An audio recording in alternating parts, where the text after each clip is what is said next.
ভালোবাসার সাথে মিলেমিশে থাকবে, বসবাস করবে, সেই উজ্জ্বল দৃষ্টান্ত দেখিয়ে গেছেন বিশ্বনবী মুহাম্মাদুর রাসূলুল্লাহ সাল্লাল্লাহু আলাইহি সাল্লাম।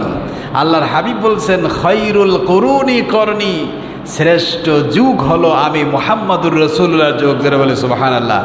যেই সমাজে চুরি ছিল না, ডাকাতি ছিল না, জেনা ছিল না, ব্যভিচার ছিল না, অশ্লীলতা ছিল না, পাপাচার ছিল না, এমন এক সমাজ ব্যবস্থা দেখিয়ে গিয়েছেন কে? বিশ্বনবী মুহাম্মাদুর রাসূলুল্লাহ। সেই কথাই আল্লাহ পাক বলছেন। আল্লাহ পাক বলেন, ফামান তাবিআ হুদায়া فلا خوف عليهم ولا هم يحزنون।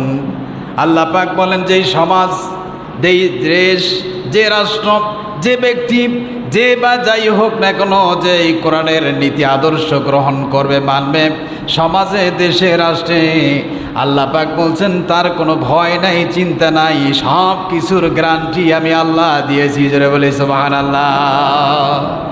এমন এক কিতাব যদি সমাজে, দেশে, রাষ্ট্রে বাস্তবায়িত হয়, সেই সমাজের মানুষ সুখে, শান্তিতে, সমৃদ্ধিশালী হয়ে যাবে। যারা বলে সুবহানাল্লাহ। সেই কোরআন থেকে কথা বলবে ইনশাআল্লাহ। পৃথিবীর বুকে